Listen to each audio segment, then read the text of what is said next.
Hello बच्चों, क्या हालचाल। आप सभी का स्वागत है आपके अपने प्लेटफॉर्म पीएलसी पर, जिसका पूरा नाम है प्योर लर्निंग सेंटर। यहाँ पर आज हम डिस्कस कर रहे हैं बच्चों, कौन सा वाला, क्लास 10th का हिंदी मीडियम के लिए केमिकल रिएक्शन एंड इक्वेशन, रासायनिक समीकरण, रासायनिक अभिक्रिया एवं समीकरण, जो आज अपन उसका थर्ड पार्ट लेके आए हैं, जिसमें आज अपन पढ़ेंगे बच्चों विस्थापन अभिक्रिया, द्विविस्थापन अभिक्रिया और उपचयन, अपचयन और रेडॉक्स। लास्ट के दो टॉपिक बचेंगे अपने पास, वो है संक्षारण और विकृत गंधिता।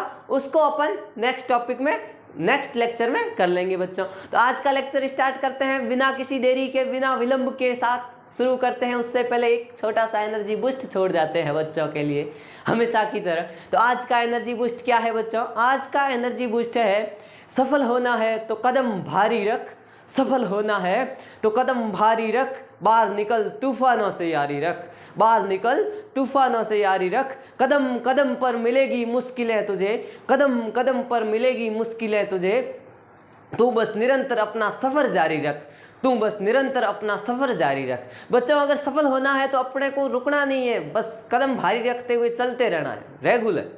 ओके बच्चों, चलो शुरू करते हैं बिना किसी देरी के अपना लेक्चर। आज का लेक्चर है बच्चों, देखो तो आज क्या पढ़ने जा रहे हैं हम। पिछले लेक्चर में अपन पढ़ चुके हैं बच्चों, आपको पता होगा। अपन अपघटन अभिक्रिया कर ली थी, उसके 3 टाइप कर लिए, और एंडोथर्मिक, एंडोथर्मिक मीन्स आपने ऊष्मा शोषी अभिक्रिया तक कर लिया था। आज अपने पास निकल के आई है डिस्प्लेसमेंट, जिसको हिंदी में कहते हैं विस्थापन अभिक्रिया। क्या क्रिया? अभिक्रिया, विस्थापन अभिक्रिया। क्या है ये विस्थापन अभिक्रिया? विस्थापन अभिक्रिया में क्या होता है? More reactive, more reactive means क्या? अधिक अभिक्रियाशील तत्व कम क्रियाशील तत्व को उसके लवण में से विस्थापित कर देता है। क्या करता है? इसमें चक्कर किसका पड़ता है? वो अभिक्रिया जिसमें अधिक अभिक्रियाशील, क्या? अभिक्रियाशील तत्व कम क्रियाशील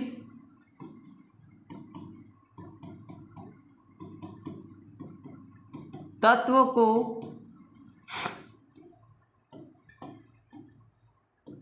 उसके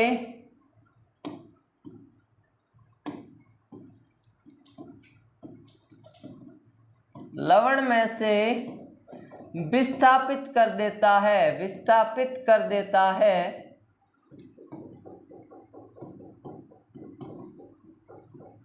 क्या कहलाती है? विस्थापन अभिक्रिया कहलाती है। सर ये क्या बात हुई, अधिक अभिक्रियाशील कम अभिक्रियाशील, हमें कैसे पता चलेगा? ये तो आप बस लिखवा दे रहे हो। नहीं बच्चों, आपको बताएंगे ट्रिक के साथ, कौन ज़्यादा अभिक्रियाशील कौन कम अभिक्रियाशील। तो ट्रिक क्या है बच्चों? बहुत अच्छी ट्रिक है, याद रखना। क्या होता है? केदारनाथ के अंदर माली जो है वो आलू पकाता है, केदारनाथ में माली आलू पकाता है, और वो कैसा पकाता है? फीका पकाता है। देखना ट्रिक क्या है। ट्रिक है, केदारनाथ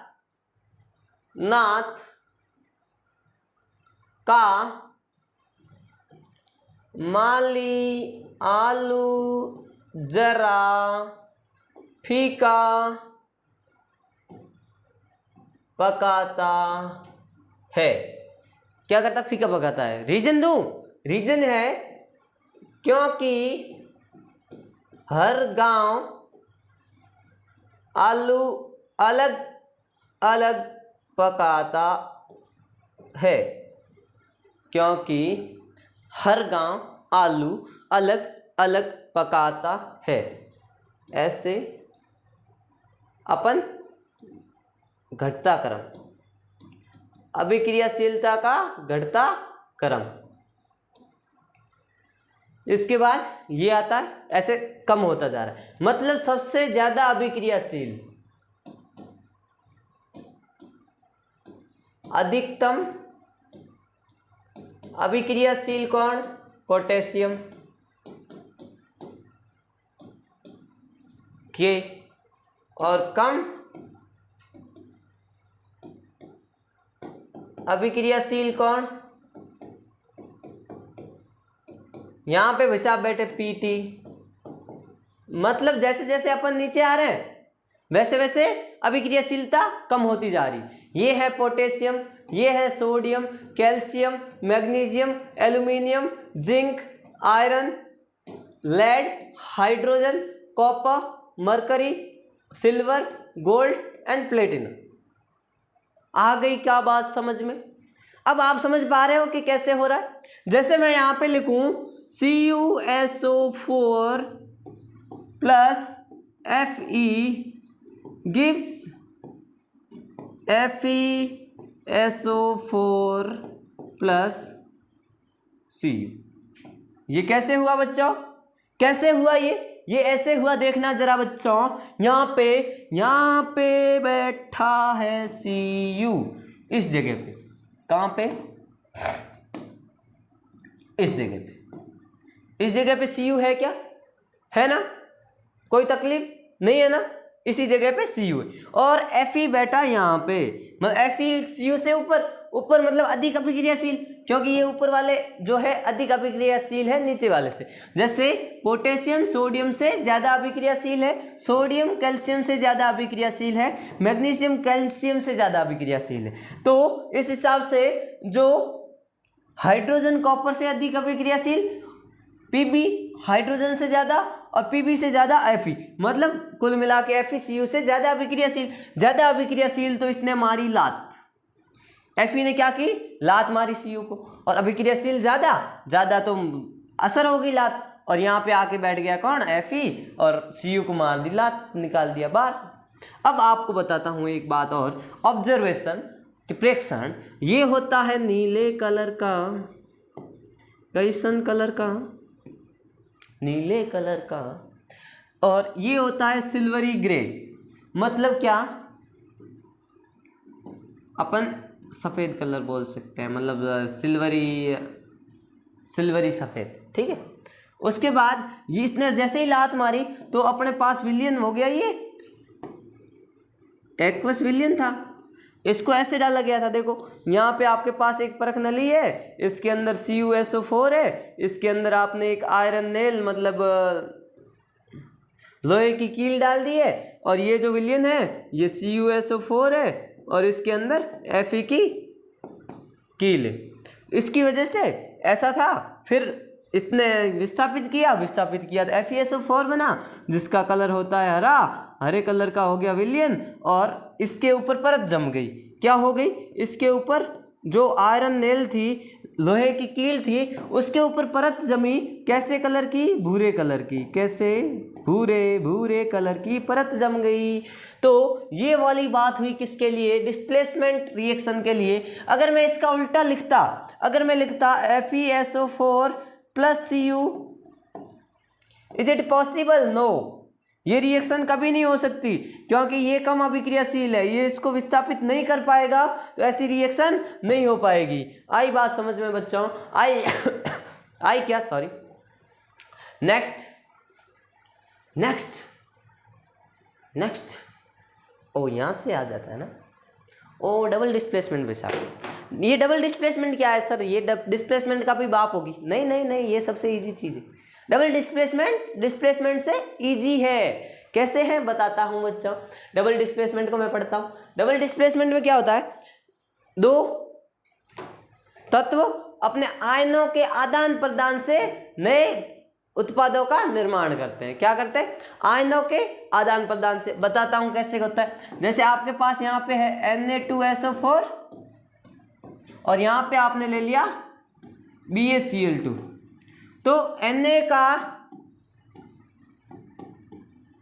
जो आयन है वो है SO4 माइनस। Ba का आयन क्या है? Cl माइनस, ये 2 प्लस, ये आयनों में टूटा। तो ये क्या करेंगे? आयनों का आदान प्रदान करेंगे। मतलब ये जो आयन है इनका क्या करेंगे? आदान प्रदान। ये ले तू, ये ले मैं। इसमें अभिक्रियाशीलता का कोई लेना देना नहीं, अभिक्रियाशीलता की कोई भूमिका नहीं। यहाँ पे सिर्फ और सिर्फ आयनों का आदान प्रदान। तो यहाँ पे इसने दिया इसको, इसने दिया इसको, तो ये दोनों मिलके क्या बन गए, Ba के साथ SO4 आ गया था, BaSO4 और प्लस यहाँ से आपके पास आ गया NaCl, NaCl।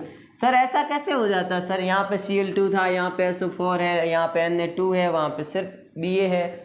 ये सारी चीज़ें आपको अगर देखनी है तो आप थोड़ा सा वेट करो बच्चों, आपको कंपाउंड फॉर्मेशन और मैंने इंग्लिश मीडियम में तो बताया हुआ है, लेकिन आपको अगर थोड़ा यहाँ पे समझना है मैं समझा देता हूँ बच्चों। इसकी जो वैलेंसी है SO4 2 माइनस, ये वाला 2 इधर आ जाता है। ये आता कैसे, जैसे SO4 2 माइनस, 2 माइनस मीन्स इसको 2 इलेक्ट्रॉन की रिक्वायरमेंट है। कितने इलेक्ट्रॉन की, 2 इलेक्ट्रॉन की रिक्वायरमेंट, मतलब इसके पास 2 खाली जगह पड़ी है।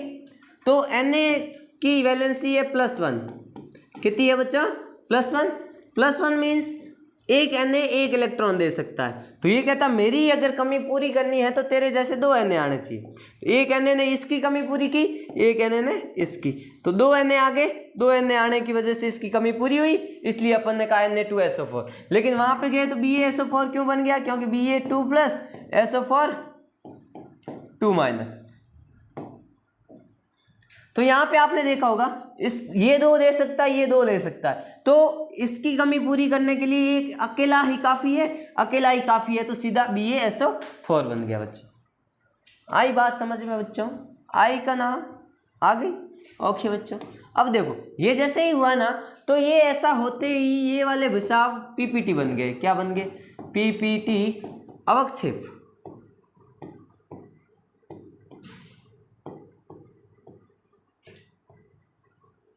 अवक्षेप होता है अघुलनशील लवण,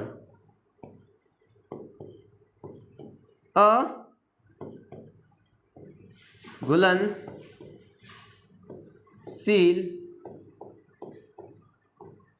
लवण, जो पानी के अंदर घुलनशील नहीं होता है, वो होता है अघुलनशील लवण, अवक्षेप कहते हैं। और वो अभिक्रिया जिसमें अवक्षेप का निर्माण होता है अवक्षेपण अभिक्रिया कहलाती है। कौन सी अभिक्रिया कहलाती है, अवक्षेपण अभिक्रिया कहलाती है। उसके बाद अपन पढ़ते हैं क्या, उसके बाद मैं एक बात और कहता हूं, जो उदासीनीकरण अभिक्रिया है, अम्ल और क्षार की अभिक्रिया, ये क्या है, उदासीनीकरण अभिक्रिया द्विविस्थापन अभिक्रिया का प्रकार है, या इसी का उदाहरण है, द्विविस्थापन अभिक्रिया का ही उदाहरण है। इसमें भी क्या होता है बच्चों, आयनों का आदान प्रदान, अम्ल और क्षार की अभिक्रिया कहते हैं जिसको। अब आगे भाई साहब ऑक्सीडेशन, ऑक्सीडेशन को कहते हैं उपचयन। क्या कहते हैं बच्चों, उपचयन। उपचयन से आप लोग क्या समझते हो बच्चों, उपचयन में ऐसा होता है कि ऑक्सीजन जो हो वो जुड़ जाए, ऑक्सीजन का जुड़ना, हाइड्रोजन का निकलना, इलेक्ट्रॉन की हानि, इसका तो जुड़ना, हाइड्रोजन का निकलना, इलेक्ट्रॉन की हानि, ऐसी अभिक्रिया जिसमें किसी अभिकारक के साथ ये चीजें हो जाए तो उसको क्या बोलते हैं, उपचयन। उपचयन कैसे बच्चों, देखो जरा, यहाँ पे अगर C है, यहाँ पे O2 है, कार्बन ऑक्सीजन की प्रेजेंस में जलता है, क्या बनाता है, CO2 बनाता है, कार्बन के साथ ऑक्सीजन जुड़ गया तो इस कार्बन का क्या हो गया, उपचयन हो गया। क्या हो गया बच्चों, उपचयन हो गया।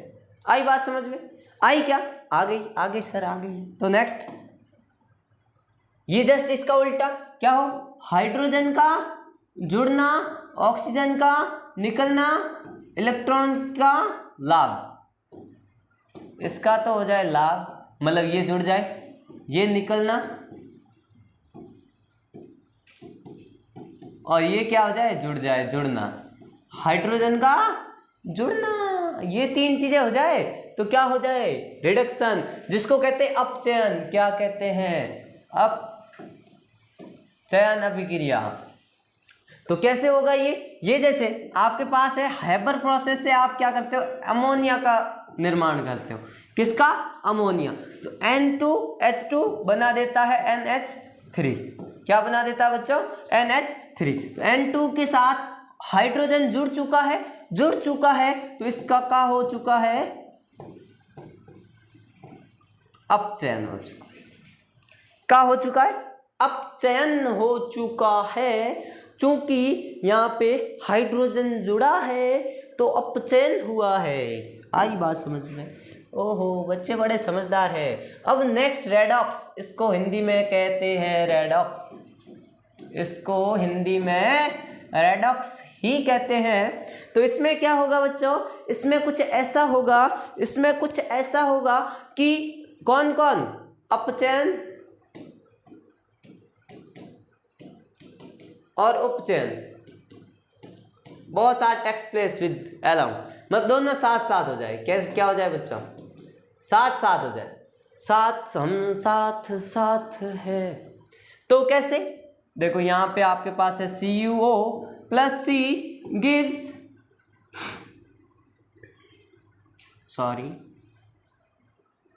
यहाँ पे अपन कार्बन को कैसे यूज करते हैं? एक रिड्यूसिंग एजेंट के रूप में। ये क्या करेगा? यहाँ पे ऑक्सीजन होगा तो उसको खींच ले जाएगा। एक बहुत ही अच्छा रिड्यूसिंग एजेंट है ये। क्या है बच्चों? Reducing agent. Cu को तो यहाँ पे बिल्कुल फ्री, मतलब Cu को अलग कर देगा और ये ले जाएगा O को। तो यहाँ पे ये क्या बना देता है? CuO plus C CuO। अब CuO का यहाँ पे मैंने देखा तो क्या हुआ? अपचयन, क्योंकि ऑक्सीजन निकला है, ऑक्सीजन का निकलना। अपचयन, कार्बन के साथ जुड़ा है तो उपचयन, क्योंकि जुड़ा है तो उपचयन। दोनों एक साथ तो रेडॉक्स। क्या? रेडॉक्स। आ गई बात समझ में?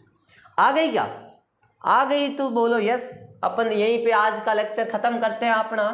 Thank you so much for watching. ऐसे ही आप हमेशा देखते रहना, सपोर्ट करते रहना बच्चों। हम आपके साथ, आप हमारे साथ, तो कल का ये देश का नक्शा ही बदल जाएगा बच्चों। अपना देश बहुत आगे चला जाएगा बच्चों। ऐसे ही हमेशा सपोर्ट करते रहना। Thank you so much.